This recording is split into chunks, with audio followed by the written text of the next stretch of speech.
केली हातो फळी, एकी केली हातो फळी, ठाया बळी पावले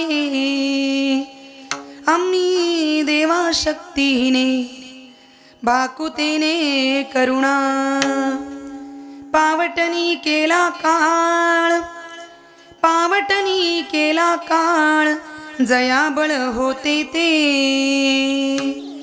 आम्ही देवा शक्तीने, बाकुतेने करुणा. तुका म्हणे वीर्या वीर, तुका म्हणे वीर्या वीर, संत धीर समुद्र आम्ही देवा शक्तीने, बाकुतेने करुणा. विठ्ठल विठ्ठल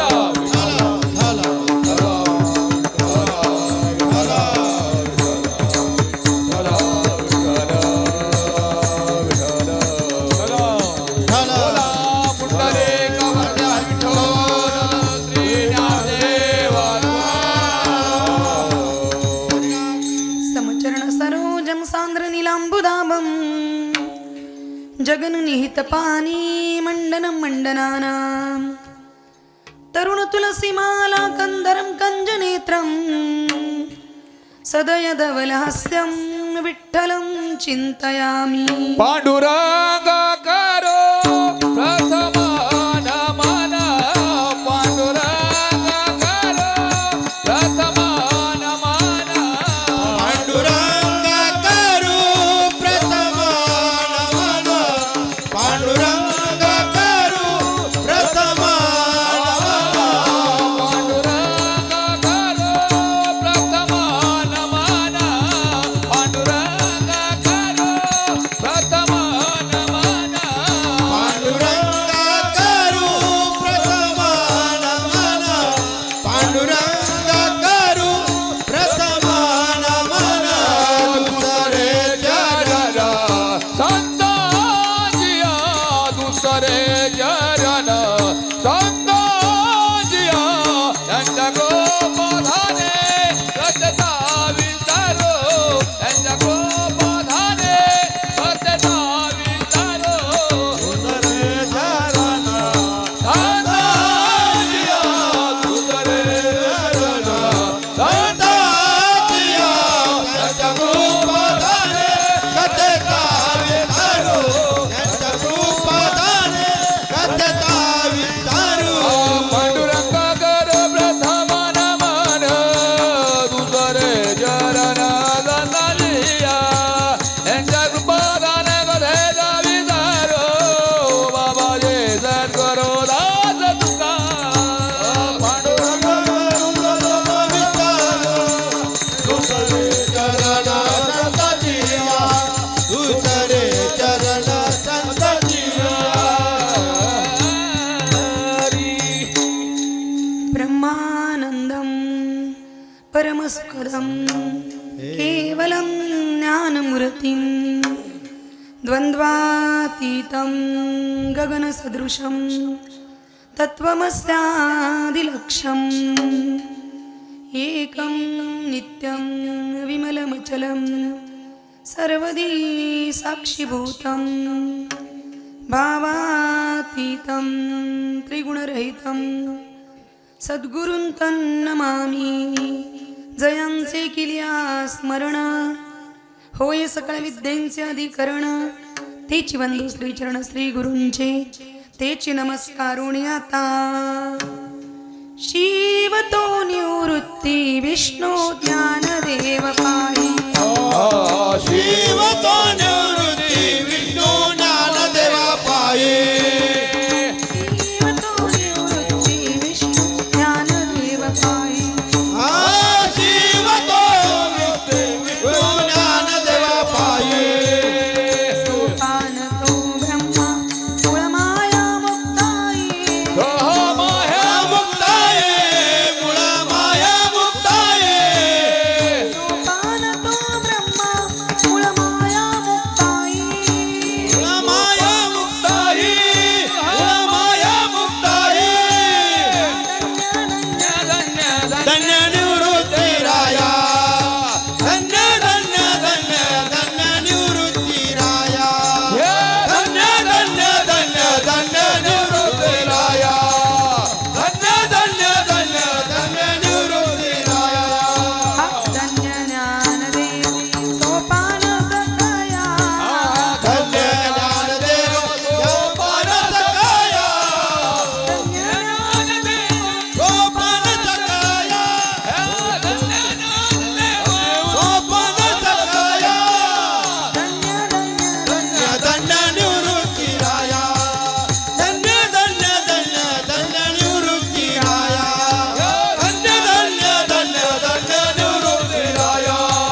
त्यांचे चरणी शरण एका जनार्दनी शिवावतार धरून केले त्रैलोक्य पावन शरण शरण जी हनुमंता तुझा आलो रामदूता काय भक्तीच्या त्या वाटा मज दावा व्यास सुभटा विठ्ठल विठ्ठल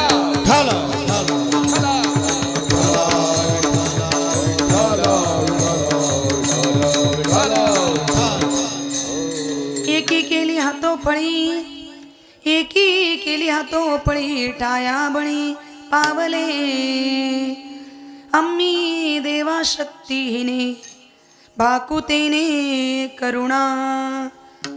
मर्यादा पुरुषोत्तम भगवान प्रभू रामचंद्रांच्या पदस्पर्शाने पुनीत झालेली पावन झालेली भूमी श्री क्षेत्र विठ्ठल रुक्माई मंदिर कैवल्यधाम हिंद शक्तीनगर जुना सायखेडा रोड जेल रोड पंचक शिवार नाशिक रोड या पवित्र स्थानावरती सालाबाद प्रमाणे वैकुंठवासी पूजनीय वंदनीय गुरुवर्य भागवताचार्य हरिभक्तपरायण निवृत्ती बाबा गोतिसे यांच्या कृपाशीर्वादाने व हरिभक्तपरायण अविनाश बाबूराव रसाळ हरिभक्तपरायण मधुकर विठ्ठल छल्लारे हरिभक्तपरायण योगेश विष्णू पेकळे यांच्या कुशल अशा सहकार्याने आणि समस्त हिंद शक्तीनगर कैवल्यधाम सर्व भाविक भक्तांच्या सहकार्याने सालाबाद प्रमाणे गीता जयंतीच्या महान अशा पर्व कालावरती चालत असणारा अखंड नाम सप्ताह नाम सप्ताची आजची जागराची सेवा आणि आज या ठिकाणी कीर्तन सेवेकरता घेतलेला अभंग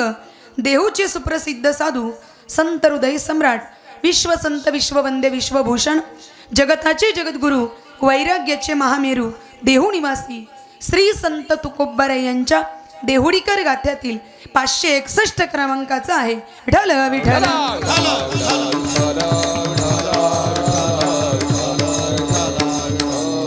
सेवेकरता घेतलेला अभंग जगद्गुरु तुकोबाराय यांचा आणि तुकोबाराय जे आहेत ना या अभंगाच्या माध्यमातून देवाकडे मागणी मागतात देवाकडे करुणा करतात देवाला विनंती करतात की हे देवा संत ज्या ठिकाणी गेलेला आहे त्या ठिकाणी आम्हालाही जायचं आहे परंतु तेवढी शक्ती तेवढी ताकद आमच्याकडे नाही आम्ही देवा शक्तीहीने भाकुतेने करुणा.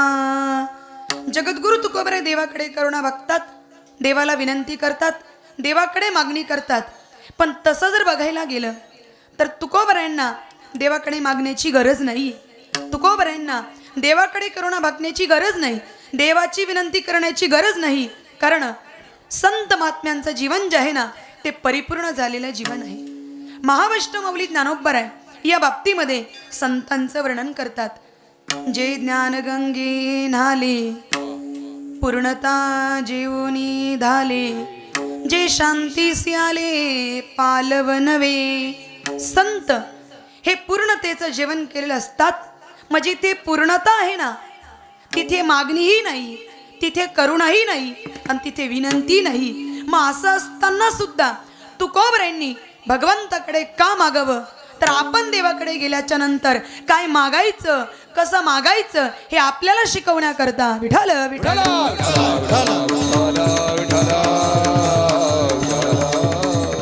सुंदर अशा पद्धतीचं नियोजन आयोजन सालाबाद प्रमाणे याही वर्षी या नामसप्ताहाचं मात्र घडवून आणलेलं आहे. सगळ्यांच्या सहकार्याने मात्र सप्त ब्रह्म भागवत मंडळाच्या आणि निमित्ताने खऱ्या अर्थाने पूजनीय वंदनीय गुरुवर्य हरिभक्तपरायण निवृत्ती बाबा गोतिसे बाबांच्या पाठीमागे संपूर्ण असणारा कार्यभार सांभाळण्याचं कार्य जे करत आहेत सप्त ब्रह्म भागवत मंडळ हिंद शक्तीनगर जेल रोड पवित्र स्थानावरती बाबा होते तेव्हाही मात्र सहकार्य करणारी ही सगळी मंडळी आज मात्र बाबांच्या जागेवरती ज्यांच्या मार्गदर्शनाने हा सप्ताह या ठिकाणी आयोजित केला महाराष्ट्रातील ख्यातनाम कीर्तनकार भागवताचार्य युवा कीर्तनकार ज्यांना म्हटलं जातं नाशिक जिल्ह्याचे डायमंड ज्यांना म्हटलं जातं का असे भागवताचार्य युवा कीर्तनकार आमचे बंधू हरिभक्तपरायण शिवानंद महाराज आडके सगळी मंडळी आपण बाबांना भाऊमध्ये बघतोय आणि मात्र खऱ्या अर्थाने त्यांचा सुद्धा फार मोठा त्याग आहे कारण गीता जयंतीचा पर्व काळ हा साधा सुद्धा पर्व काळ नाही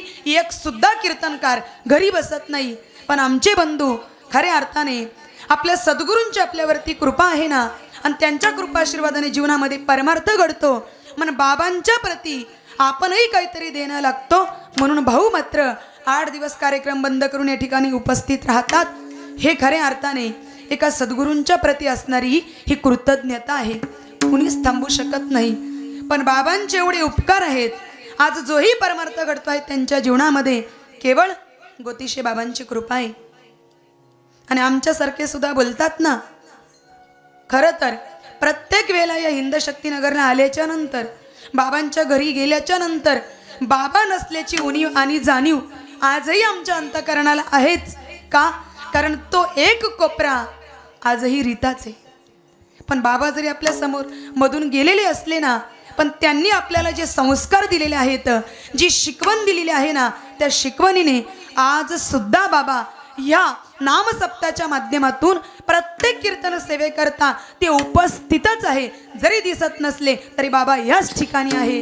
मग ती प्रतिमा आहे ना, ती नुसती प्रतिमा नाहीये, मग जिवंत असणारे बाबा आपल्यामध्ये उपस्थित आहेत. सगळ्यांच्या अंतःकरणामध्ये आजही बाबांचं नाव घेतलं ना महाराज, प्रत्येकाच्या डोळ्यामध्ये पाणी येतं. आज सकाळीच ओढे गावाला दशक्रिया विधीचं प्रवचन झालं आणि त्यांनी मात्र त्या ठिकाणी मला विचारलं, म्हटले ताई तुमचाच कार्यक्रम जेल रोड आहे ना? म्हटले हो. गोतिशे बाबांच्या इथे आहे ना? म्हटले हो. महाराज बाबांचं एवढं तोंड भरून कौतुक केलं त्या माणसांनी. असा भागवत ग्रंथ सांगणारा महाराष्ट्रामध्ये असा कथाकारच नाही. अंतःकरणाला इतकं समाधान वाटलं, इतका आनंद वाटला. का? आपल्या सद्गुरूची स्तुती ऐकत असताना मात्र अंतःकरणाला समाधान लाभत होतं. आणि बाबा जोपर्यंत होते तोपर्यंत इथे यायचे. आणि आल्याच्या नंतर जी सेवा बाबा करत होते ना महाराज, ती निरपेक्ष बुद्धीची होती. अपेक्षा कधीच केली नाही लोकांनी मला हे द्यावं. पण बाबा काय म्हणायचे, आपण 10,000 पाकिट घेतल्याशिवाय कार्यक्रम करत नाही. घेतली शायनिंग करून, शायनिंग शब्द बाबांचा, पण कधी अपेक्षाही केली नाही. पाकिट कमी असेल ना, बरं का, पाकिट जर कमी असेल ना, बाबा काय करायचे माहिती आहे का, स्वतः मात्र त्या ठिकाणी खिशातून पैसे काढायचे, पाकिटात घालायचे आणि ते पुरं करायचं. असा बाबांचा स्वभाव होता, स्वभाव. म्हणून खऱ्या अर्थाने आपण सर्वजण या ठिकाणी येतो ना, बाबांच्या प्रेमाखातर सगळी मंडळी मात्र ही प्रेम करणारी आहेत. मग त्यामध्ये खऱ्या अर्थाने असणारे आमचे वाघ काका असतील, त्याच पद्धतीने आमचे पानगावाने काका असतील, त्याच पद्धतीने छल्लरे काका असतील, त्याच पद्धतीने साबळे काका असतील. ही सगळी मंडळी, रसाळ काका, सर्व मंडळी या ठिकाणी अगदी त्याही वेळेला होती आणि आजही आहेत. पण प्रत्येक वेळेला घरी गेल्याच्या नंतर प्रवीण भाऊच्या डोळ्यामध्ये पाणी आल्याशिवाय राहत नाही. का? दादा असते तर असं केलं असतं ताई, दादा असते तर तसं केलं असतं ताई. का? कारण बाप तो बापच असतो महाराज. जागा कुणीच घेऊ शकत नाही, बापाची जागा कुणीच घेऊ शकत नाही. पण बाबांवरती नितांत प्रेम करणारी सगळी मंडळी आजही आमंत्रण असताना सुद्धा नुसती पत्रिका व्हॉट्सअपला गेली ना तरी सगळी मंडळी या ठिकाणी उपस्थित होतात. त्यामध्ये आज आवर्जून ज्यांची उपस्थिती लाभली, महाराष्ट्रातले ख्यातनाम कीर्तनकार आदरणीय परमस्ने परमार्थप्रेमी हरिभक्त प्रणमचे वाल्मिकीजी महाराज गीते या ठिकाणी आवर्जून उपस्थित आहेत. त्यामध्ये खऱ्या अर्थाने ज्यांचं वक्तृत्व अतिशय सुंदर आहे बरं का, ज्यांच्या बोलण्याकडे आपण नुसतं बघतच राहावं ना, असे आमचे धात्रक महाराज. जाचक अतिशय सुंदर अशा पद्धतीचं वक्तृत्व आहे. तेही या ठिकाणी आज उपस्थित झाले प्रेमापोटी. त्याच पद्धतीने आमच्यावरती नितांत असं प्रेम करणारे महाराष्ट्रातील एक ख्यातनाम युवा कीर्तनकार, नाशिक जिल्ह्याचे डायमंड हरिभक्त परण राहुलजी महाराज खालकर, तेही या ठिकाणी उपस्थित आहे.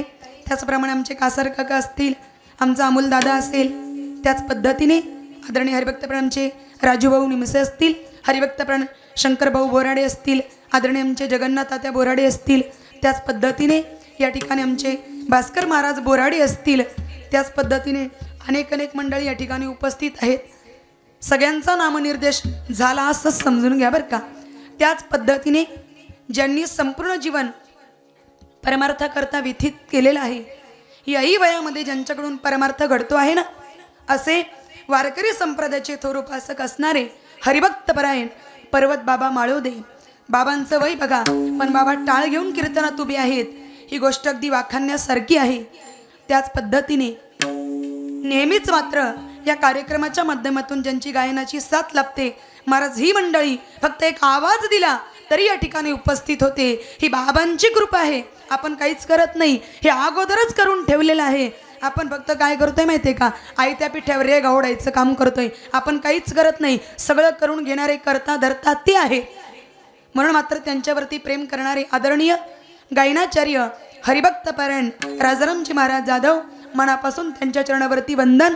त्याच पद्धतीने अनेक अशा ठिकाणी याही वयामध्ये आपल्या तब्येतीचा विचार न करता ग्रंथराज ज्ञानेश्वरीचा पारायण ज्यांच्याकडून अगदी सर्वोत्कृष्ट पद्धतीने घडत आहे ना, असे हरिभक्त पारायण उत्तम महाराजगिरी बाबांच्या चरणावरती वंदन. त्याच पद्धतीने हरिभक्त पारायण काळे बाबा त्यांच्या चरणावरती वंदन करेल हरिभक्त पारायण. आरोटे काका हरिभक्त पारायण बागुल महाराज असतील. त्याच पद्धतीने विनेकरी महाराज आमचे उपाडे बाबा त्यांच्या चरणावरती वंदन करेल. त्याच पद्धतीने अगदी कळकळीचा ज्यांचा परमार्थ आहे, मग कीर्तनकर कोणताही असू द्या, अगदी बेंबीच्या देठापासून साथ करणारे आमच्यावरती नितांत प्रेम करणारे हरिभक्त पारायण संजयजी महाराज जमदडे त्यांच्या चरणावरती वंदन करेल. त्याच पद्धतीने हरिभक्त पारायण निकमजी महाराज असतील हरिभक्त पारायण, कुमोद काका असतील हरिभक्त पारायण, आमचे ठाकूर बाबा असतील. संपूर्ण या ठिकाणी असणारं महिला भजनी मंडळ, बाल भजनी मंडळ, त्याच पद्धतीने असणारे दोनही भालदार चोपदार, त्यामध्ये असणारे हरिभक्त पारायणचे संपत भाऊ डावरे या ठिकाणी उपस्थित आहेत. पण तुम्ही कीर्तन श्रवण करत असताना माझ्याकडे बघायचं काम करा, नाही तर मला सोडून द्याल आणि चोपदाराकडेच बघत बसा. कारण आजकाल कीर्तनामध्ये चोपदारच एवढे भारी असतात ना, लोक कीर्तनकडे पाहत कीर्तनकाराकडे पाहत नाही, ते चोपदाराकडे बघतात. असे सुंदर चोपदार आहे, बालदार चोपदार, दोघांच्याही चरणावरती वंदन. त्याच पद्धतीने उत्कृष्ट अशा प्रकारची ज्यांची मृदंगाची साथ आहे, महाराष्ट्रातील ख्यातनाम मृदंगाचार्य ताल महर्षी आमचे बंधू हरिभक्त प्रणय महाराज सूर्यवंशी, मनापासून त्यांच्याही चरणावरती या ठिकाणी वंदन. त्याच पद्धतीने उत्कृष्ट अशा प्रकारची ज्यांची साऊंड सिस्टीम ऑपरेटिंग करून आमचा सगळ्यांचा आवाज तुमच्यापर्यंत पोहोचवण्याचं कार्य जे करणार आहेत, असे आमचे गोलपदादा, त्यांच्या चरणावरती या ठिकाणी वंदन. त्याच पद्धतीने आपल्या कार्यक्रमाचं लाईव्ह प्रक्षेपण यूट्यूब चॅनलच्या माध्यमातून आमचा रोहनदादा या ठिकाणी प्रसारित करीत आहेत, त्यांच्याही चरणावरती या ठिकाणी वंदन. आणि आपणही सर्वजण मोठ्या संख्येने उपस्थित झालात या ज्ञानगंगेमध्ये न्हावून जाण्याकरता. कशा करता? ज्ञानगंगेमध्ये न्हावून जाण्याकरता आपल्याला न्हावून घ्यायचंय, वाहून जायचं नाहीतर काय होईल, कीर्तन सुरू झालं का मग आपण एक एक डुकला घेऊन टाकायचं, मग जा वाहून. ज्ञानगंगेमध्ये न्हावून जायचं आहे. कोणी झोप काढायची, पण चष्मेवाल्यांपासून सावध राहा बरं का. कधी डुकला घेतील आपल्याला त्याचा तपास सुद्धा लागणार नाही. तुम्ही तसं काही मनाला लावून घेऊ नका. आमच्या इकडच्यांचं सांगितलं तुमचं काही सांगत नाही. तुम्ही सगळे चाणाक्ष श्रोते आहात, जागृत आहात. सुंदर अशा पद्धतीच्या आयोजनामध्ये नितांत प्रेम सगळ्यांचंच मात्र या ठिकाणी मिळतं आहे. पण आज मात्र हरिभक्त पारायण युवा कीर्तनकार आमचे बंधू शिवानंद महाराज आडके सपत्नीक उपस्थित आहे. म्हणून आमच्या वहिनी साहेबांच्या चरणावरती सुद्धा वंदन करेल, तर घरी गेल्या म्हणायच्या तुमच्या भावाचं लय कौतुक केलं, माझं तर नावच घेतलं नाही. असं नको व्हायला, कारण अंदाचा एखादा दोष पाहिला तर ते भांडायला तयार. तशी आमची वहिनी नाही. म्हणून मात्र सगळ्यांच्या चरणावरती वंदन. त्याच पद्धतीने आमच्या गोतीशजी, आमच्या आईसाहेब, बाबांच्या जागेवरती आम्ही त्यांना बघावं, त्यांच्या चरणावरती त्या ठिकाणी वंदन करेल. त्याच पद्धतीने आमचे प्रवीण भाऊ, इतकं प्रेम आहे महाराज. जसं प्रेम बाबा करत होते ना, तसंच प्रेम हा सगळा परिवार आजही करतो आहे. मग भाऊ असतील, बाळूदादा असेल, उज्ज्वला वहिनी असेल, या वहिन्यांचं सुद्धा तितकंच प्रेम आहे. का? अधिकार आहे, हक्क आहे. त्या हक्काने भांडावई, प्रेमाने भांडावई आणि वेळेवर अधिकार सुद्धा दाखवावा. इतकं सुंदर आणि परिवार, बाबांचे संस्कार तितके उज्ज्वल आहेत महाराज. ही उज्ज्वल परंपरा परिवाराला देऊन खऱ्या अर्थाने आज जरी बाबा आपल्यामध्ये नसले, परंतु त्यांच्या कार्यकर्तृत्वाच्या निमित्ताने आजही ते आपल्या बरोबर उपस्थितच आहे, याच्यात शंकाच नाही. विठ्ठल विठ्ठल.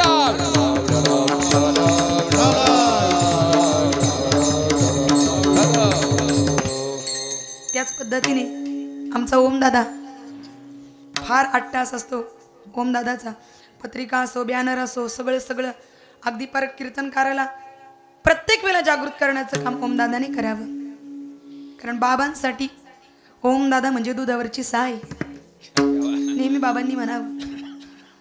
म्हणून मात्र वर्णन तरी किती करावं महाराज, किती बोलायला गेले ना तरी वेळ मात्र अपुराच पडेल.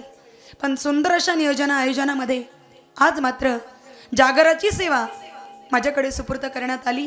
सेवेकरता घेतलेला अभंग जगद्गुरु तुकोबर यांच्या देवडीकर गाथ्यातील 561 क्रमांकाचा असून तुकोबरायांनी अभंगाच्या माध्यमातून भगवान परमात्म्याकडे मागणी करावी, विनंती करावी, करुणा भाकावी. का करावी मागणी तर आपण देवाकडे गेल्याच्यानंतर काय मागायचं हे आपल्याला शिकवण्याकरता विठ्ठल विठ्ठल.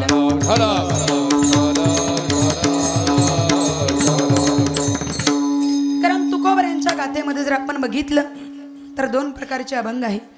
कधी देवाला विनंती आहे तर कधी संतांना विनंती आहे. संतांना विनंती आहे देवाच्या भेटीची आणि देवाला विनंती आहे संतांच्या भेटीची. मग आता संतांना काय विनंती हो?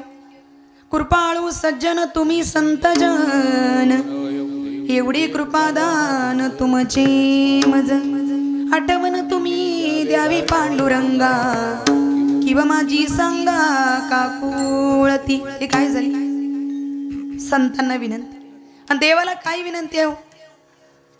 कोण पुण्य यांचा होईन सेवक, कोण पुण्यांचा होईन सेवक, कोण पुण्यांचा होईन सेवक, कोण पुण्यांचा होईन सेवक, कोण पुण्यांचा होईल सेवा, कोण पुण्यांचा होईल सेवा, कोण पुण्यांचा होईल सेवा, कोण पुण्यांचा होईल सेवा.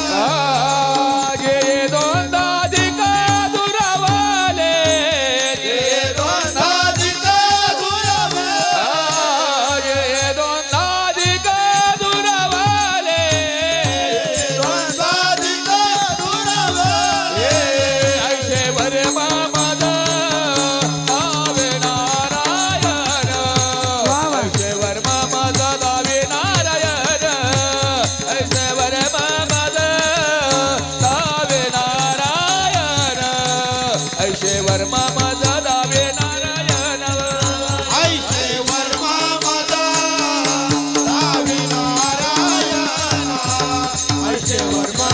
दावी नारायण, ऐसे वर्मा मदा दावी नारायण, ऐसे वर्मा मदा दावी नारायण.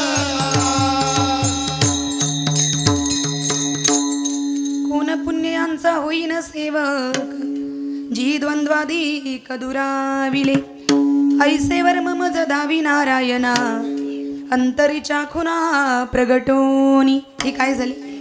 देवाला विनंती. देवाला विनंती आहे संतांच्या भेटीची आणि संतांना विनंती आहे देवाच्या भेटी. पैकी एकाची जरी आपल्याला प्राप्ती झाली ना तरी आपला बेडा पार आहे. कारण देवाला विनंती केली तर देव आपल्याला संतांकडे पाठवतात आणि संतांना विनंती केली तर संत आपल्याला देवाकडे पाठवतात. दोघांपैकी एकाची जरी आपल्याला प्राप्ती झाली तरी आपला उद्धार होतो. पण आज मी सेवेकरता घेतलेला जो अभंग आहे, या अभंगाच्या माध्यमातून जगद्गुरु तुकोबर आहे देवाला विनंती करतात, देवाकडे करुणा भक्ता देवाकडे मागणी करतात की हे देवा, संत ज्या ठिकाणी गेलेले त्या ठिकाणी आम्हालाही जायचं आहे. मग आता संत नेमके कुठे गेले याचा अगोदर शोध घेतला पाहिजे. कारण संतांचं मूळचं स्थान आहे आम्ही वैकुंठवासे आलो याचे कारणाचे, आम्ही वैकुंठवासी आलो याच कारणाचे, आम्ही वैकुंठवासी आलो याचे कारणाचे, आम्ही वैकुंठवासी आलो याच कारणाचे. ये बोलिले जे ऋषी सत भोवे वरताया, सत भोवे वरताया, साडू संतांचे साडू संतांचे मार्ग आडराणी भरले जग बोलिले ते ऋषी सात भावे वर्ताया सात भावे वर्ताया आडराणी भरले हे आडराणी भरले जग संतांचे मार्ग आडराणी भरले आम्ही वैकुंठ वासे आलो याची कारणासे बोलिले जे रोषे सात भावे वर्ता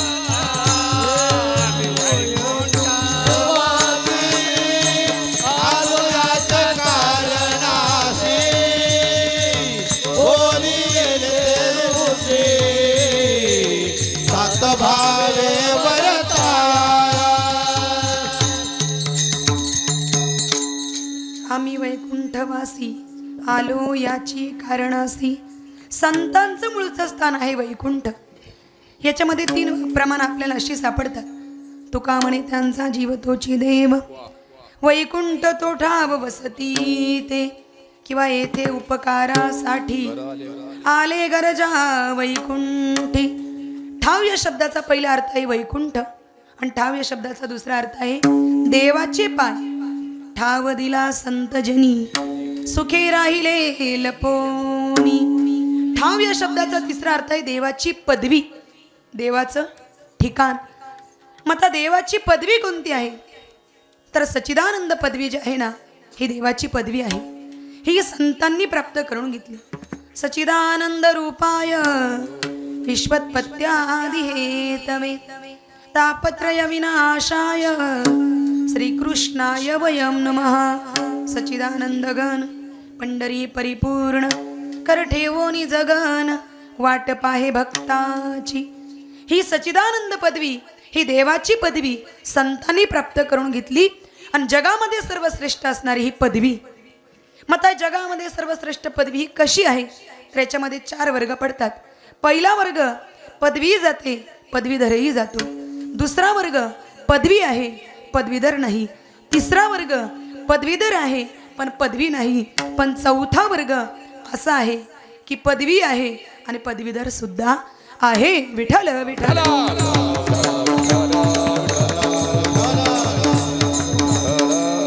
पहिला वर्ग पदवी जाते आणि पदवीधरही जातो. एखादा डॉक्टर आहे आणि तो डॉक्टर वारला. डॉक्टर वारल्याच्या नंतर त्याच्याबरोबर त्याची पदवीही जाते.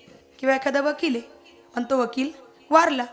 वकील वारल्याच्या नंतर त्याच्याबरोबर त्याची पदवीही जाते. त्याच्या पाठीमागे जरी त्याची मुलं बाळं असली तर ती पदवी त्यांना देता येत नाही. म्हणजे पदवी जाते आणि पदवीधरही जातो. विठ्ठल विठ्ठल.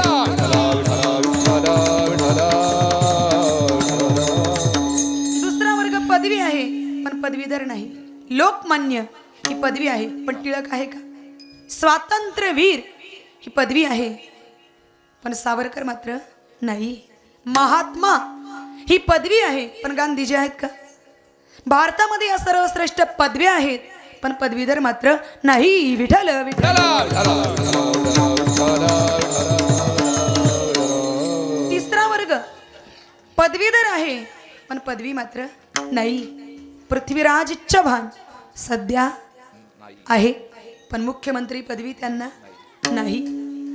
मनमोहन सिंग सध्या आहेत पण पंतप्रधानी पदवी त्यांना नाही. प्रतिभाताई पाटील सध्या आहेत पण राष्ट्रपती पदवी त्यांना नाही. मग हे सगळे काय झाले. माजी काय झाले माजी. आपल्या संप्रदायात देखील काही जण आले माळ घातली आणि कालांतराने ती काढून टाकली. अशांना माजी वारकरी म्हणायला हरकत. असे माजी वारकरी आपल्याला बरेच बघायला मिळाले आणि कोरोनाच्या काळात तर भरपूर चांगल्या चांगल्यांनी काय केलं तुम्हाला माहिती आहे. गळ्यातल्या माळा काढून टाकल्या आणि आमच्या राहुल महाराजांच्या भाषेमध्ये पांढरे गुलाबजाम खायला. म्हणजे काय झालं पदवीधर आहे पण पदवी मात्र नाही. विठ्ठल.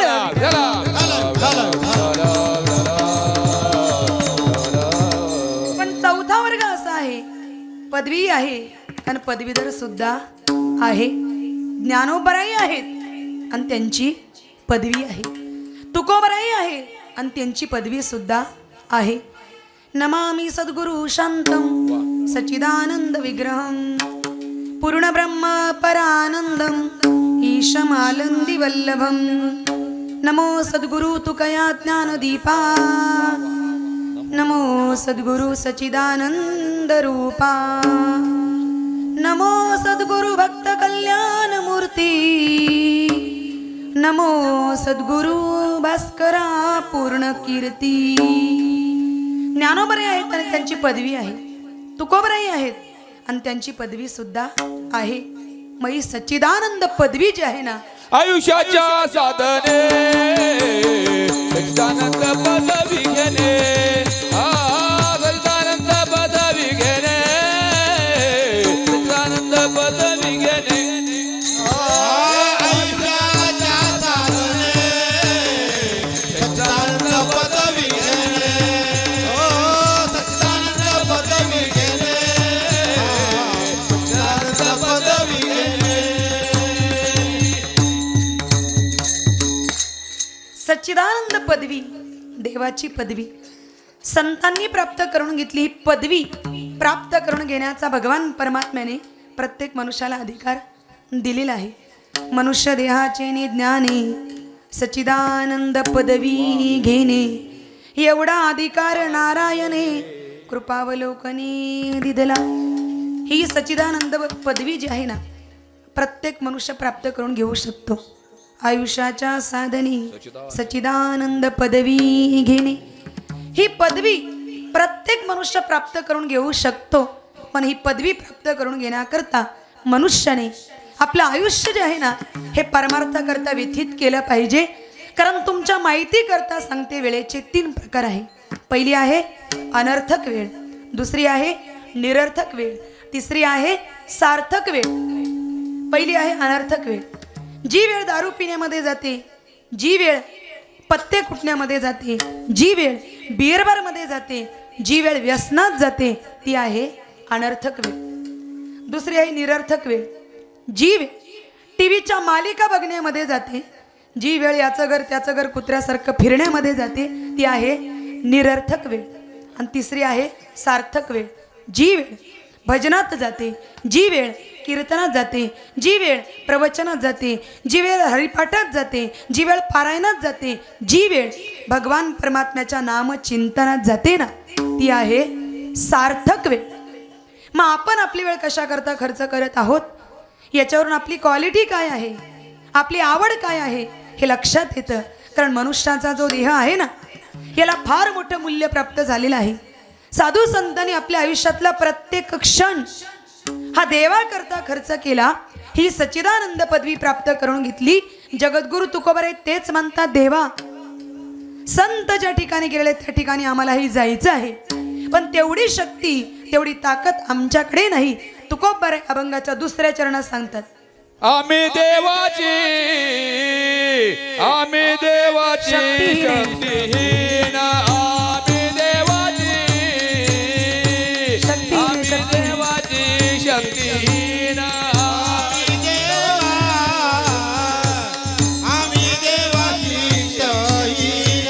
आम्ही देवाला आम्ही देवाची शहीन. आम्ही देवा शक्तिहीन. आम्ही देवा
स्तुती हिने भाकुतेने करुणा. कारण कुठली पदवी प्राप्त करून घेण्याकरता कष्ट करावे लागतात, सायस करावे लागतात. डॉक्टर होणं एवढी सोपी गोष्ट नाही, वकील होणं एवढी सोपी गोष्ट नाही, इंजिनियर होणं एवढी सोपी गोष्ट नाही. त्याच्याकरता कष्ट करावे लागतात, सायस करावे लागतात. तसं सच्चिदानंद पदवी प्राप्त करून घेणं एवढी सोपी गोष्ट नाही. संतांनी ही पदवी प्राप्त करून घेण्याकरता हातोपळी केली. हातोपळी, हातोपळी या शब्दाचे 3 अर्थ होतात. नंबर 1 पुरुषार्थ, नंबर 2 घाई आणि नंबर 3 आहे युद्ध. विठ्ठल.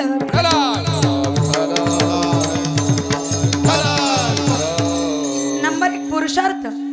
भगवान परमात्मा जो आहे ना, या भगवान परमात्म्याने माणसावरती फार मोठी कृपा केलेली आहे. किती कृपा? 84 लक्षणी 4 खाणी 3 गुणी या जीवसृष्टीचा जर आपण विचार केला, देवाची सर्वात उत्कृष्ट कलाकृती म्हणजे मनुष्याचा देह. जे गुण, जी वैशिष्ट्य भगवंताने माणसाला दिलेली ती इतर योनींना दिलेली नाही. त्यामध्ये हात जे आहेत ना, हात फक्त माणसालाच आहे. पशुपक्ष्यांना हात नाही, जनावरांना हात नाही, सरपटणाऱ्या प्राण्यांना हात नाही. माकड पुढच्या 2 पायांचा उपयोग हात म्हणून करतं, पण हात फक्त माणसालाच आहे. म्हणून सकाळी उठल्याबरोबर हाताचं दर्शन घ्यायचं असतं. कराग्रे वसते लक्ष्मी, करमुले सरस्वती, करमध्ये तु गोविंदम, प्रभाते कर दर्शनम. महाराज, सकाळी उठल्याबरोबर हाताचं दर्शन घ्यायचं असतं, हे तुमचं बरोबर आहे. पण आपल्या नशिबात मात्र सकाळी उठल्याबरोबर क पाणी बशी दर्शनम, कर दर्शनम बाजूलाच राहिले. हात माणसाचं भूषण आहे. कुठलाही पुरुषार्थ प्राप्त करून घेणे माणसाच्या हातात आहे. मग ज्या ज्या वेळेला भगवंताचं भजन सुरू होईल, ज्या ज्या वेळेला भगवंताचं नामस्मरण केलं जाईल, त्या त्या वेळेला आपण काय करायचं? मुखाने टाळी आणि हाताने भगवंताचं नामस्मरण करायचं. बघा, आमचे संजीव महाराज म्हणतात, मुखाने टाळी आणि हाताने भगवंताचं. बरोबर आहे ना? बरोबर आहे ना? म्हणजे तुम्ही कीर्तनात बसलेले आहे ना? बघा, का कुठं तरीच मन फिरतंय तुमचं. बाई, घरून निघाले, दाराला कुलूप लावलं, पण लागलं का नाही? तेच ओढायचं काम चाललंय बसल्या बसल्या. नाहीतर आता चप्पल अशा जागेवर ठेवली, ती परत जाईपर्यंत राहते का नाही? काय एखादं घेऊन जातो का काय? असं तर नाहीये ना. मग काय करायचंय? मुखाने टाळी. महिला मंडळ सगळे जागृत आहेत बरं. मग काय करायचंय? हाताने टाळी आणि मुखाने भगवंताचं नामस्मरण. विठ्ठल विठ्ठल.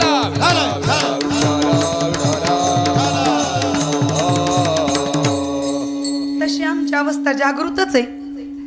तुम्ही झोपी गेले का तुम्हाला जाग करायचं का आमचं? बरोबर आहे ना? का काही चुकीचं आहे? जागृत अवस्था. भगवंताचं चिंतन करायचंय, नामस्मरण. त्याच्याकरता देवानी टाळी वाजवण्याकरता हात दिले.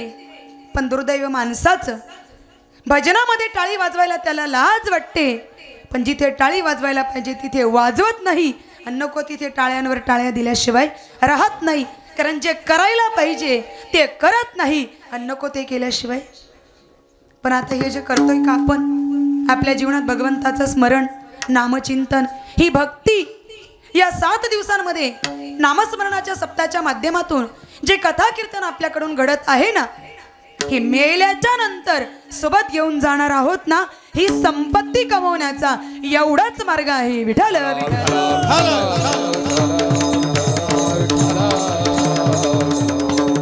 म्हणून कुठलाही पुरुषार्थ प्राप्त करून घेणं हे माणसाच्याच हातात. म्हणून हातोपळी या शब्दाचा पहिला अर्थ आहे पुरुषार्थ. विठ्ठल विठ्ठल.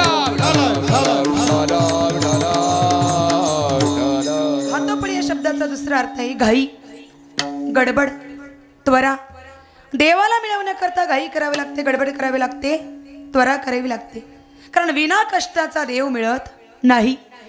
देवाला मिळवण्याकरता घाई करावी लागते, गडबड करावी लागते, त्वरा करावी लागते. असं म्हटल्याच्या नंतर पटापट आपल्या डोळ्यासमोर दृष्टांत येतील की देवाला मिळवण्याकरता कोणी कोणी काय काय केलं. बघा, तुम्हाला आश्चर्य वाटेल, नारद जे आहेत ना, या नारदांना देव मिळवण्याकरता 2 जन्म घ्यावे लागले.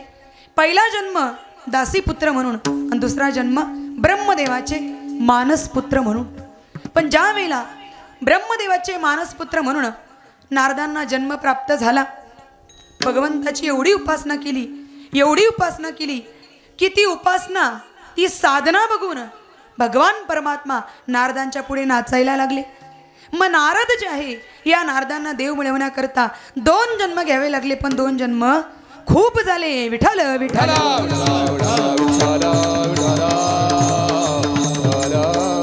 कारण पुंडलिकरायांनी देव मिळवला फक्त एका जन्मामध्ये. आता पुंडलिकरायांची कथा सगळ्यांना माहीत आहे, मी काही सांगत बसत नाही. पण माय बापाची सेवा केली, जगाचा मालक वैकुंठ सोडून या भूतालावरती आला. धन्य पुंडलिका बहुबरे केले, निदाना निले पंढरी, किंवा कोण पुरुषार्थाची गती, आणि येला हातो हाती पितृसेवा पुण्य लादले निधान, ब्रह्म सनातन अंग संगी. पुंडलिकरायांनी देव मिळवला एका जन्मामध्ये, पण एक जन्म सुद्धा खूप झाला. विठ्ठल विठ्ठल.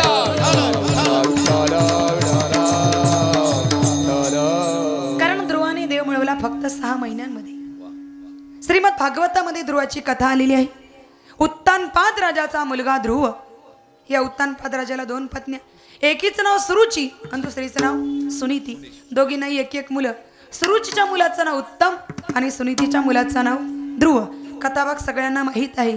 पण बघा, 5 वर्षाचा ध्रुव बाळ भगवान परमात्म्याची प्राप्ती करून घेण्याकरता ज्यावेळेला जंगलाच्या दिशेने निघाला ना महाराज, तरी त्याच्या आईने त्याला आशीर्वाद द्यावा, जा कल्याण होईल. 5 वर्षाचा मुलगा होता, एकुलता एक होता. जंगलाच्या दिशेने जात असताना सुद्धा एखादं श्वापद येईल त्याला खाऊन घेईल, हा प्रश्न सुद्धा आईच्या अंतःकरणात उत्पन्न झाला नाही. तर मुलाचं कल्याण होण्याचा आशीर्वाद त्या आईने आणि त्या मुलाला द्यावा. एक गोष्ट लक्षात घ्या, ज्या मुलांचे लाड होतात त्या मुलांची कधीच प्रगती होत नाही. पण ज्या मुलांचं ताडण केलं जातं ना, त्याच मुलांची प्रगती होते. एक संस्कृत सुभाषित आहे, ऐकून ठेवा. लालनात बहुदोषात ताडनात बहुगुणाह, तस्मात पुत्रच शिष्यच ताडेन बहुलाभात. पुत्राचे किंवा शिष्याचे कधीही लाड करू नये. लाईटचे 2 प्रकारचे शॉक असतात बरं का. पहिला शॉक माणूस चिकटूनच राहतो, आणि दुसरा शॉक माणूस धाडकन बाजूला फेकला जातो. मग मला सांगा, 2 पैकी चांगला कोणता? चांगला कोणता? अहो, दोन्हीही वाईटच. पण जो धाडकन बाजूला फेकला जातो तो सुधारतो, आणि जो चिकटून राहतो तो संपतो. तसं भगवान परमात्म्याचा न्याय. आपण जर देवा करता 1 पाऊल टाकलं तर परमात्मा आपल्या करता 60 पावलं टाकतो. पण आपण जर ताट झालो, परमात्मा आपल्यापेक्षा ताट झाल्याशिवाय राहत नाही. हा देवाचा न्याय. अगर तुम धावे 1 पग तो मैं धावू 60, जो तुम हो गए ताट तो मैं लोहे की लाट. देवाचा न्याय. मग देवा करता, देवाची प्राप्ती करून घेण्याकरता 5 वर्षाचा ध्रुव बाळ जंगलाच्या दिशेने जात असताना आईने त्याला आशीर्वाद द्यावा. महाराज, 5 वर्षाचं लेकरू जंगलात जात असताना सुद्धा आई आशीर्वाद देऊ शकते, पण आपला 22 वर्षाचा होतो, पण घराच्या बाहेर जाऊन काय करतो याचा पत्ता आई बापाला सुद्धा राहत नाही. हे दुर्दैव आहे. म्हणून तर 20-22 वर्षाच्या मुलाचा हायवे रोडवरती ऍक्सिडेंट होऊन तो मुलगा गमावला जातो. याचं कारण एक आहे, संस्काराचा अभाव. नाही मुलांकरता संपत्ती कमवता आली तरी चालेल, पण संस्काराची शिदोरी द्यायला विसरू नका. आज त्याची नितांत गरज आहे. आणि संस्कारांचा अभाव असणारीच मुलं व्यसनाधीन होतात. म्हणून संस्कार द्यायला शिका. संपत्ती अशी आहे ती स्थावर मालमत्ता नाश पावेल, पण संस्काराची शिदोरी शेवटच्या श्वासापर्यंत आपल्या बरोबर राहील. मुलाला वारकरी संप्रदायाचं शिक्षण द्या, त्याच्या गळ्यामध्ये पवित्र तुळशीची माळा घाला. नाही तो मोठा कीर्तनकार झाला तरी चालेल, नाही प्रवचनकार झाला तरी चालेल, नाही मोठा मृदुंगवादक झाला तरी चालेल, मोठा गायक झाला नाही ना तरी चालेल, पण वारकरी संप्रदायाची एवढी मोठी ताकद आहे की तो चांगला माणूस नक्कीच घडेल. ही संप्रदायाची ताकद आहे. आणि आज मात्र ज्या संप्रदायाचं आपण कार्य करत आहोत, ज्या संप्रदायामध्ये वागत असताना आपल्याकडून परमार्थ घडतो आहे ना, खऱ्या अर्थाने त्या ग्रंथाची आज जयंती. आज काय आहे? जगाच्या पाठीवरती असा एवढा एकच ग्रंथ आहे ज्याची जयंती साजरी केली जाते. कारण ज्या वेळेला स्वामी विवेकानंद शिकागोच्या धर्म परिषदेला गेले, सोबत मात्र आपला धर्मग्रंथ श्रीमद भगवद्गीताच नेला, दुसरं काहीच नाही. का? स्वामीजींच्या जीवनामध्ये निर्माण झालेल्या प्रत्येक प्रश्नाचं उत्तर त्यांना गीतेत मिळायचं. म्हणून स्वामीजी गीतेला माय म्हणायचे की गीता माझी माय आहे. ग्रंथाला आई म्हणावं, ग्रंथाला आई म्हणावं. मग असं त्या ग्रंथामध्ये काय आहे की स्वामीजींना त्याला आई म्हणावं. प्रत्येक प्रश्नाचं उत्तर त्या ग्रंथामध्ये मिळावं. आणि शिकागोच्या धर्म परिषदेला जात असताना तो धर्मग्रंथ आपल्याबरोबर नेला. पण जात असताना ज्या वेळेला त्या ठिकाणी सगळे ग्रंथ ठेवण्यात आले, पण श्रीमद भगवद्गीता सगळ्या ग्रंथांच्या खाली तो ग्रंथ ठेवलेला आहे. बाकीची मंडळी असायला लागली. बघा म्हटले काय त्याची किंमत आहे का? तो सगळ्यांच्या खाली. स्वामीजींनी सांगितलं तो सगळ्यांच्या खाली नाही, तो सर्व ग्रंथांचा पाया आहे. हा जर काढून घेतला ना, ही सगळी इमारत ढासळल्याशिवाय राहणार नाही. कारण ही पूर्ण इमारत ज्याच्यावर उभी आहे ना, त्याचं नाव आहे श्रीमद भगवद्गीता. विठ्ठल विठ्ठल.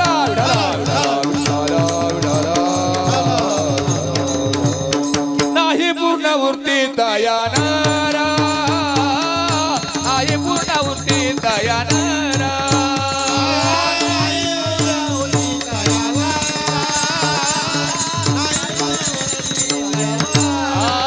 गीता गीता गीता वाचे जे म्हणता, ये गीता गीता गीता वाचे जे म्हणता, ये नाही पूर्ण वृत्ती दयानरा, आहे पूर्ण वृत्ती दयानरा, आहे पूर्ण वृत्ती दयानरा, आहे पूर्ण वृत्ती दयानरा.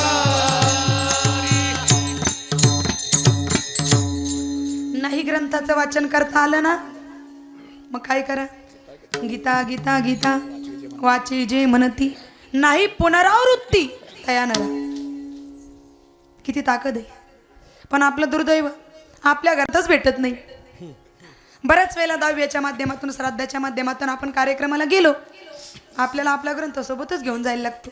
नाहीतर ग्रंथ आणायलाच एक तास, तेव्हा ते प्रवचन कधी. आणि मग ते एखादा वारकरी शोधतात, हा अमुक अमुक आहे ना, त्याच्या घरी ज्ञानेश्वरी भेटेल, चला.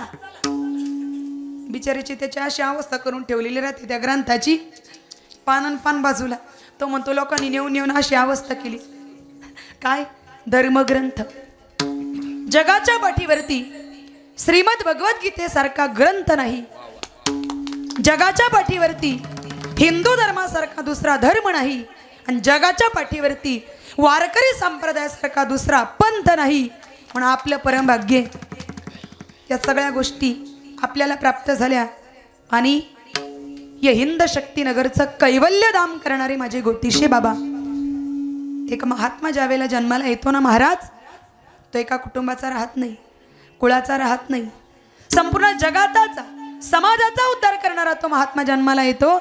बाबांनी पाहुण्यांचा कधीच विचार केला नाही, पण वारकऱ्याचा विचार का? जो वरचा रूम आहे ना वारकऱ्यांकरता, तिथं कोणालाच एंट्री नाही. वारकरी सोडून दुसरं कोणीच जायचं नाही. तेव्हापासूनची परंपरा आजही तशीच आहे. बाबांनी सांगावं, माझं वय 35 वर्ष, पण पांडुरंगा पुढचा जर जन्म मला प्राप्त घालून दिला ना, पुढच्या जन्मी मला वारकरी होऊन पंढरपूर क्षेत्रामध्ये जन्माला घाल, ही अपेक्षा बाबांनी शेवटच्या श्वासापर्यंत केली. ती अपेक्षा तर परमात्मा नक्कीच पूर्ण करेल महाराज. शेवटच्या श्वासापर्यंत भगवंताचं नामस्मरण, ओमचं चिंतन चालू होतं, ओंकाराचा जप चालू होता. जीवनात परमार्थ कडावा. मग देवा करता एक पाऊल उचललं तर तो आपल्या करता 60 टाकतो. आणि आपण ताट, देवा आपल्या बापाचा बाप झाल्याशिवाय राहणार नाही. देवाचा न्याय. 5 वर्षाचा ध्रुव बाळ भगवंताची प्राप्ती करून घेण्याकरता जंगलाच्या दिशेने निघाला. आईने आशीर्वादही दिला. आईचा आशीर्वाद पाठीशी आहे. 6 महिन्यांपर्यंत ध्रुवाने भगवंताची तपश्चर्या करावी.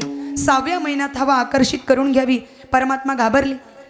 सगुण साकार भगवान परमात्माने ध्रुवाच्या समोर येऊन सांगावं, उठ बाळ, ज्याचं तू ध्यान करतो आहे तो प्रत्यक्ष तुझ्या समोर उभा आहे. ध्रुवाने डोळे उघडले. सुंदर असं भगवंताचं स्वरूप बघितलं. राजस सुकुमार मदनाचा पुतळा, रवी शशिकळा लोपलिया. सुंदर असं भगवंताचं स्वरूप बघितल्याच्या नंतर ध्रुवाला असं वाटलं आपण भगवंताची भरभरून स्तुती करावी, पण वय लहान असल्यामुळे, बुद्धी लहान असल्यामुळे शब्द सुचेना. भगवंताने ध्रुवाचं अंतःकरण झालं. आपल्या हातामध्ये असणारा शंख ध्रुवाच्या गालाला लावला आणि तो शंख ध्रुवाच्या गालाला लावल्याबरोबर त्याने सुंदरशी भगवंताची स्तुती केली. माऊली ज्ञानोबा वर्णन करतात, नात्री मधुबनी ध्रुवासी केले जैसे कपोल शंख शिवतिले आणि देवांची हिमती ठेले ते लागला बोलो. सुंदर अशी भगवंताची स्तुती केल्याच्या नंतर भगवान परमात्मा म्हणतात की काय तुझं मागणं आहे. त्याने सांगितलं देवा मला बापाची मांडी पाहिजे. भगवान परमात्मा म्हणतात अरे ती फालतू मांडी तर तुला केव्हाही मिळेल, पण माझ्या आशीर्वादाने तू 36,000 वर्ष राज्य करशील आणि कुठल्याच इंद्रियातील ताकद कमी होणार नाही. ना तरी वैकुंठ पीठ नायके रुसला ध्रुव कवतुके बुजविला देऊनी भातुके ध्रुवपदाचे अडळपदी बाळ बैसविला अडळपदी बाळ बैसविला पदवी बाळ बैसविला ध्रुव. अडपदी बाळ शिराचा सागरू शिराचा सागरू अभिमन्यू अडळपदी बाळ तारिले बहुत माझे शरणागत तारिले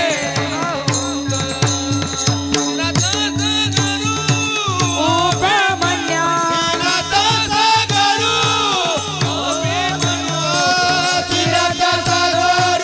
उपमन्या माझे शरणागत तारिले बहुत माझे शरणागत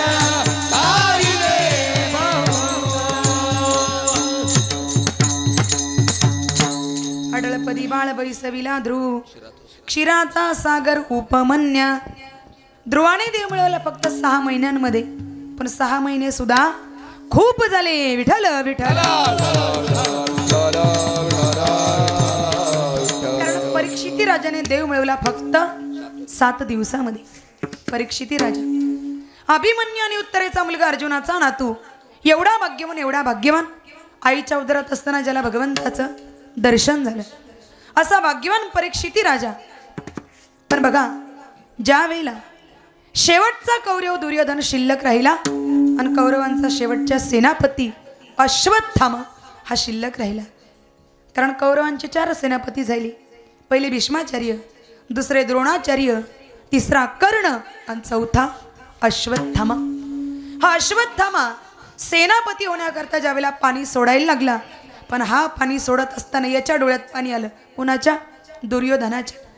दुर्योधनाच्या डोळ्यामध्ये पाणी आल्याच्या नंतर अश्वत्थाम्याने म्हणावं महाराज क्षत्रियाने रणांगणावर तर रडायचं नसतं.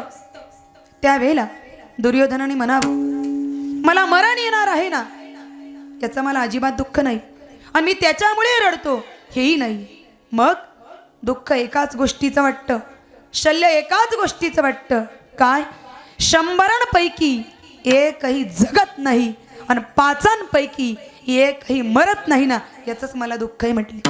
त्यावेळेला त्या दुष्ट अश्वत्थाम्याने आणि दुर्योधनाला सांगावं महाराज तुमच्या आत्म्याला शांती मिळण्याकरता मी आजच रात्री त्या 5ही पांडवांना तलवारीने कापून टाकतो. गुबडाला गुरु केलं. गुबडाचा एक गुण आहे, गुबडाला फक्त रात्रीचेच दिसतं, दिवसा दिसत. गुबडाला गुरु केलं रात्रीच्या वेळी. त्या दुष्ट अश्वत्थाम्याने तलवार घेऊन पांडव समजून द्रौपदीच्या 5ही पुत्रांना तलवारीने कापून टाकलं. पण भगवान परमात्म्याने पांडवांना तिथून अगोदरच हलवलेलं होतं. याला असं वाटलं आता पांडव तर मेले. मग त्यांचा वंश जो उत्तरेच्या गर्भामध्ये वाढत होता परीक्षिती राजा, त्या उत्तरेच्या गर्भावरती या दुष्ट अश्वत्थाम्याने ब्रह्मास्त्र सोडलं.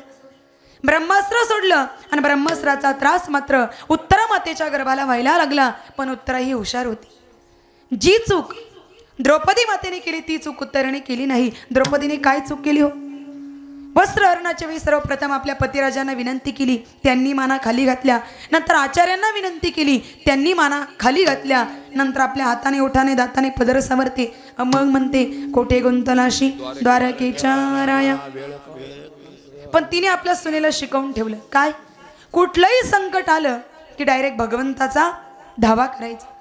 उत्तरा मातेच्या गर्भाला ब्रह्मस्त्राचा त्रास व्हायला लागल्याच्या नंतर उत्तरा मातेने भगवान परमात्म्याचा धावा केला.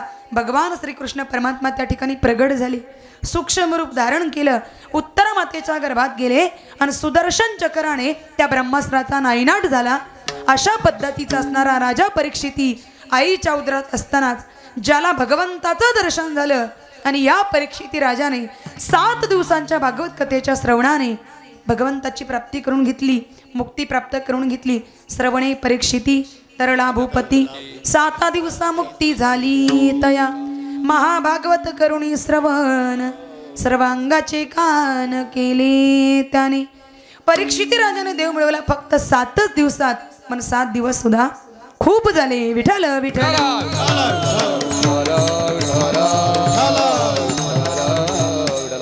कारण खटवांग राजाने देव मिळवला फक्त एका तासामध्ये.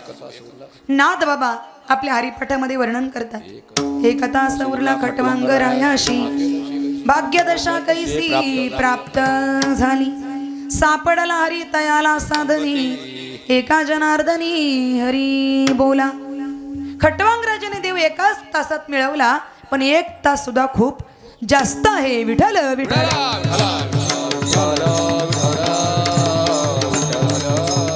कारण आमच्या भीमदादाने देव मिळवला फक्त एका क्षणामध्ये. बघा, तुम्ही सर्व चाणाक्ष श्रोते आहात. ज्या वेळेला झुंजार मासाचं जेवण करण्याकरता भगवान परमात्मा आपल्या पंक्तीला येईल का, असा प्रश्न कुंती माता 5 पांडवांना विचारू लागली. कारण झुंजार मासाचं जेवण सकाळी लवकर करायचं असतं. 5 पांडवांना प्रश्न विचारत असताना एकट्या भीमदादाने भगवंताला आणण्याची जबाबदारी घेतली आणि आईला सांगावं, आई हा भीम आहे ना, मग तू काळजीच करू नकोस, परमात्मा नक्की येणार, तू फक्त स्वयंपाक तयार ठेव. कुंती माता बिचारी घाईघाईने गेली. रात्री 12 वाजेपासून स्वयंपाकाला सुरुवात केली. पहाटे 5 वाजेपर्यंत स्वयंपाक वगैरे तयार झाला आणि कुंती माता भीमदादाला बघायला गेली की ते देवाला आणण्याकरता गेलेत की नाही. बघते तर इकडे भीमदादा आपले घोरत पडले. कारण भीम हा पोटाळू होता. जे लोक पोटाळू असतात ना, तेच लोक जास्त झोपाळू असतात. भीम हा पोटाळू असल्यामुळे तो झोपाळू होता. आता कुंती माता त्या ठिकाणी गेली, भीमाला गदगद हलवलं, म्हटले, अरे भीमा, पहाटेचे 5 वाजले, अरे कधी जाणार द्वारकेला, केव्हा येणार परमात्मा. असं म्हटल्याच्या नंतर भीमदादाने सांगावं, आई तुम्हाला साखर झोपेचा आनंद घेऊ दे, तुम्हाला बरोबर 6:30 वाजता उठवायला येईल. कुंती माता घरी परत गेली. पहाटे सर्वजण लवकर उठले, सर्वांनी स्नान संध्या केली, सर्वांनी इकडे जेवणाकरता पंक्ती धरल्या आणि कुंती माता बरोबर 6:30 वाजता आणि भीमदादाला बघायला गेली.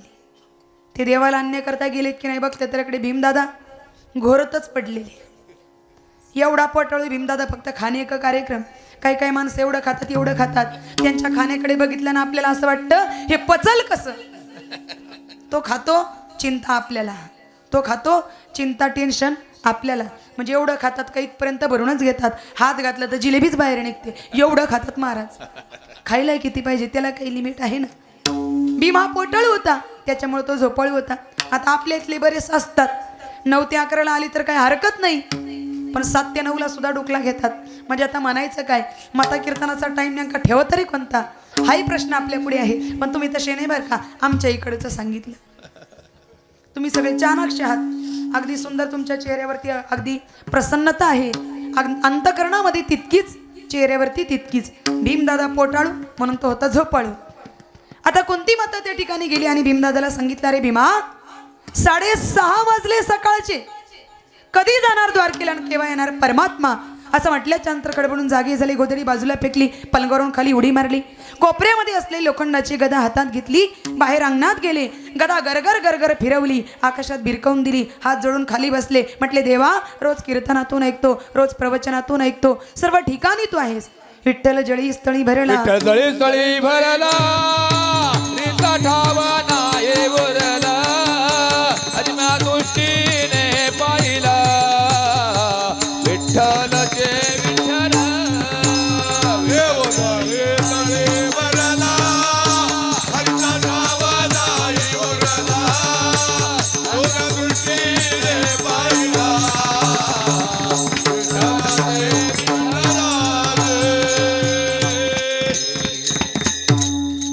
विठ्ठल जळी स्थळी भरला रिता ठाव नाही उरला आजी म्या दृष्टीने पाहिला विठ्ठलची विठ्ठलची विठ्ठलची देवा काय करायचं तुझे तू बघून घे 2 विहित अंतर राहिलं गदा बरोबर भीमाच्या डोक्यात पडणार तितक्यात परमात्मा प्रगट झाले गदा वरचेवर झिल्ली आणि भीमाला उठवलं म्हटले अरे भीमा अरे काय हा आडदानपणा अरे मेला असतास ना भीमदादा म्हणता देवा असा आडदानपणा केला असता तर तुम्ही इथे आला नसतात चला म्हटले पंक्तीला जेवायला मुखी नाम हाती हाते मोक्ष होते नाम हाते मोक्ष मुखी हरी मोक्ष मुखी नाम हरी मोक्ष ऐशी साक्ष बहुतांची ऐशी साक्ष बहुतांची ऐशी साक्ष बहुतांची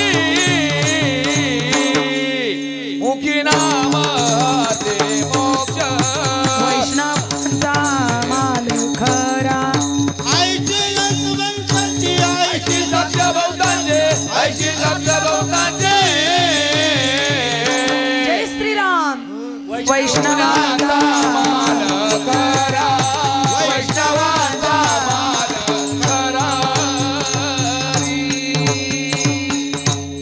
मुखी नाम हाती मोक्ष ऐसी साक्ष बहुतांची किंवा सोनियाचा दिवसाची अमृते पाहिला नामाटविता रूपी प्रगट पै झाला भीमदादाने देव मिळवला फक्त एका क्षणामध्ये मी तुम्हाला 6 मुद्दे सांगितले नारदांना देव मिळवण्याकरता 2 जन्म घ्यावे लागले पुंडलिकरांनी देव मिळवला एका जन्मामध्ये ध्रुवाने देव मिळवला 6 महिन्यांमध्ये परीक्षित राजाने देव मिळवला 7 दिवसामध्ये खटवांग राजाने देव मिळवला 1 तासामध्ये भीमदादाने देव मिळवला फक्त एका क्षणामध्ये देवाला मिळवण्याकरता घाई करावी लागते गडबड करावी लागते त्वरा करावी लागते विना कष्टाचा देव मिळत नाही परमार्थात आपली जेवढी गती जास्त तेवढी आपली प्रगती होणार जसं मुंबईवरून आपल्याला दिल्लीला जायचं आहे रेल्वेने जायचं म्हटलं तर 24 तास लागतात आणि विमानाने जायचं म्हटलं तर 1 तास लागतो गती विमानाची जास्त असल्या कारणामुळे ठिकाण लवकर येतं तसं परमार्थात आपली जेवढी गती जास्त तेवढी आपली प्रगती होणार पण काही माणसं वयाची 60-70 ओलांडतात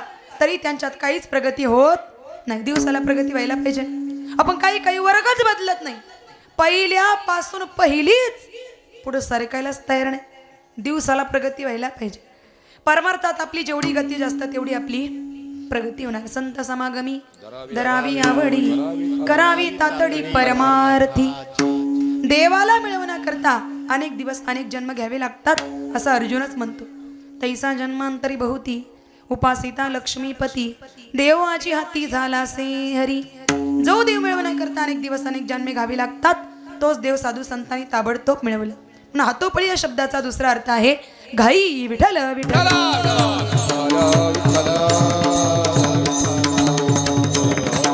हातोपळी या शब्दाचा तिसरा अर्थ आहे युद्ध देवाला मिळवण्याकरता युद्ध करावं लागतं आता तुम्ही म्हणाल देवाला मिळवण्याकरता युद्ध म्हणजे हातामध्ये शस्त्र घ्यायचं आणि युद्ध करायचं का तर नाही ना आपले खरे शत्रू आहेत ना काम क्रोध लोभ मद मत्सर अहंकार यांच्याशी युद्ध केल्याशिवाय देव मिळत नाही अहंकारम बलंदर्प काम क्रोध परिग्रहम विमुच्च निर्ममो शांत ब्रह्म भूयाय कल्पते माऊली म्हणतात येता आडवा वया आले दोष वैरी ते धोपटिले तया माझी पाहिले देहांकार यांच्याशी युद्ध केल्याशिवाय यांच्याशी 2 हात केल्याशिवाय देवाची प्राप्ती होत नाही म्हणून हातोपळी या शब्दाचा तिसरा अर्थ आहे युद्ध विठ्ठल विठ्ठल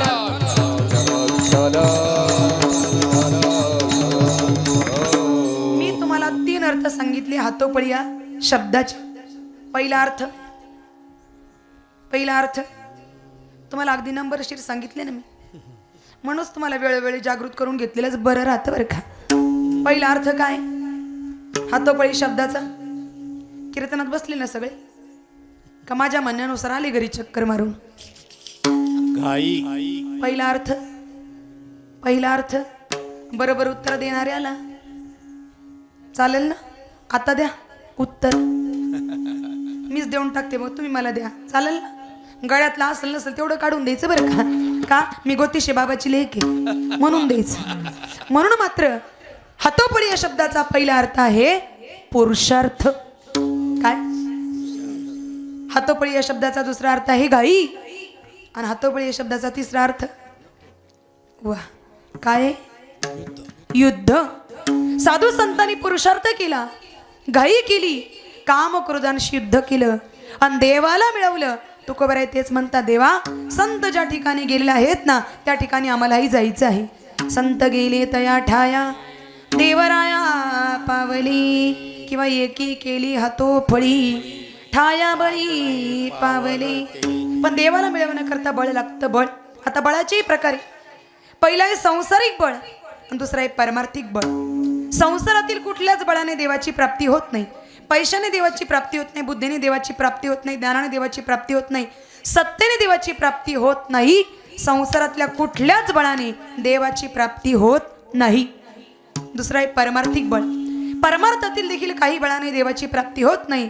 कारण स्वतः भगवान परमात्मा उद्धवाला सांगतात, न साधयंती मायोगो न साध्य धर्म उद्धवा न स्वाध्याय तपो त्यागो यथा भक्ती ममो न जिता. मी योगाने मिळत नाही, मी तपाने मिळत नाही, मी व्रताने मिळत नाही, मी ज्ञानाने मिळत नाही, मी स्वाध्यायाने मिळत नाही. मग देवा तुम्ही कशाने मिळता?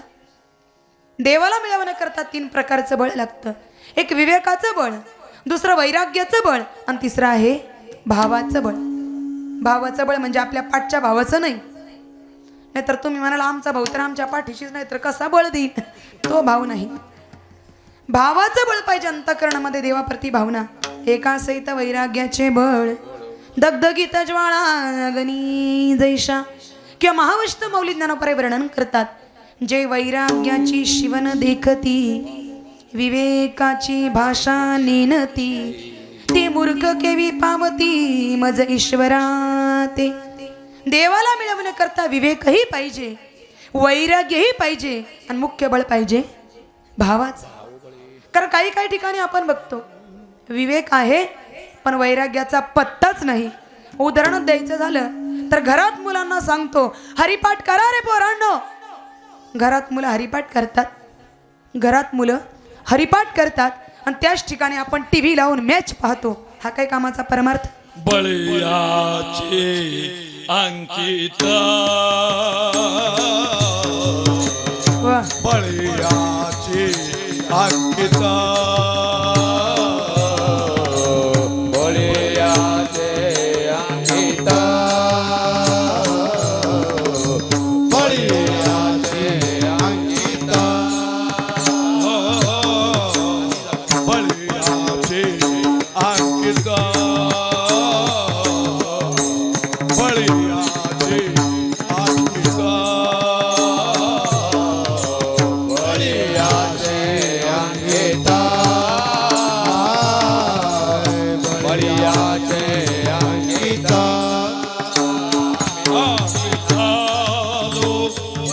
बळीवंत वा आम्ही झालो बळीवंत लाथाळीला संसार लाथाळीला संसार वा बाबा. आम्ही झालो बळीवंत आम्ही झालो बळीवंत लाथाळीला संसार लाथाळीला संसार.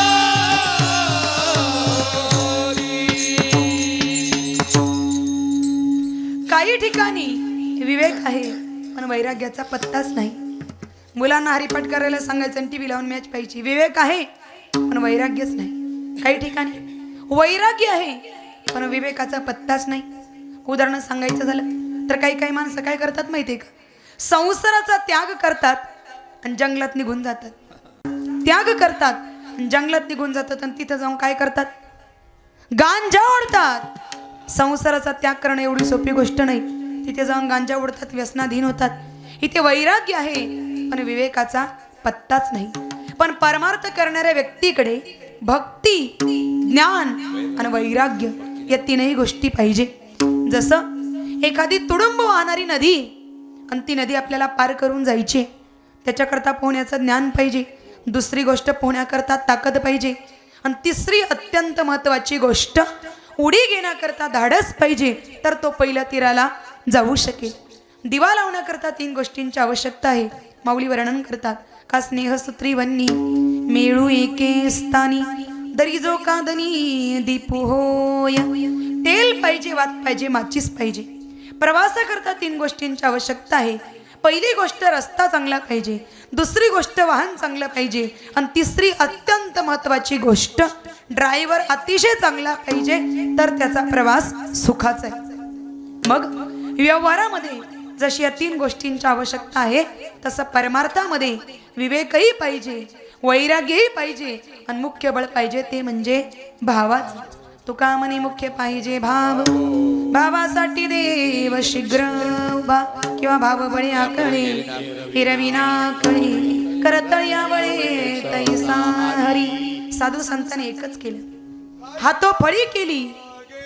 भावाची कार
भाव पाहिजे. काही न लगे एक भावाची कारण तुका म्हणे आन विठोबाची.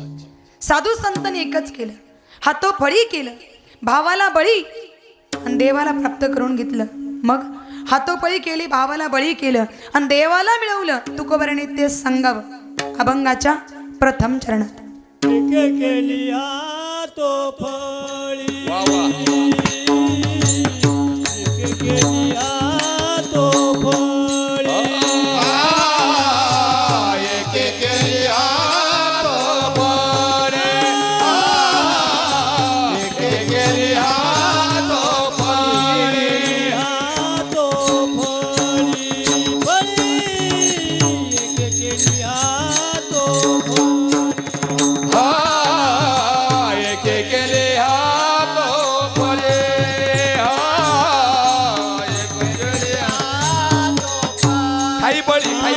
भाव देवाची बळी भाया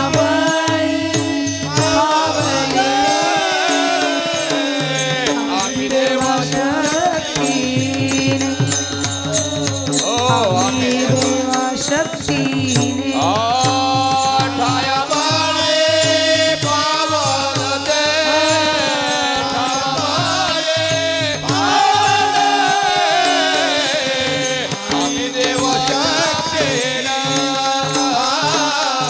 आम्ही देवा शक्तीने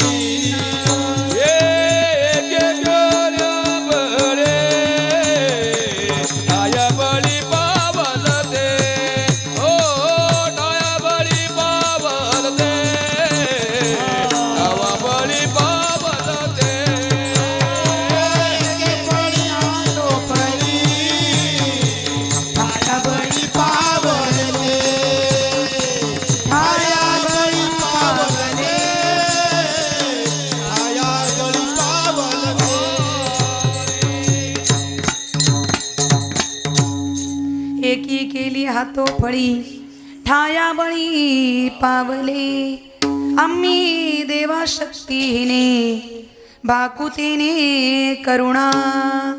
मग आपल्याही अंतकरणामध्ये भगवंतापती भाव असावा.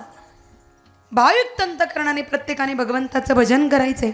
ज्याला ज्याला देवाने 2 हात दिले का त्या प्रत्येकाने आपले 2 हात वर करायचे.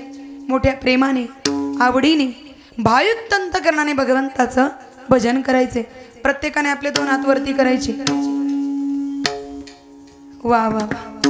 आता अशीच राहू द्या. येतो चहा घेऊन. विठोबा रखुमाई विठोबा रखुमाई विठोबा रखुमाई विठोबा रखुमाई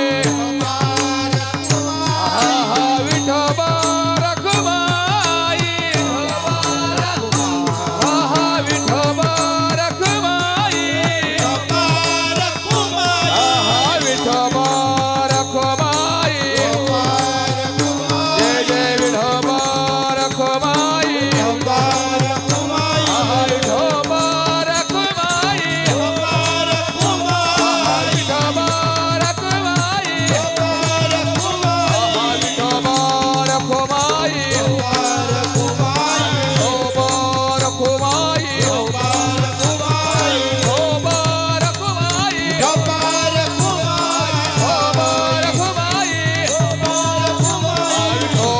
रखुमाई विठोबा रखुमाई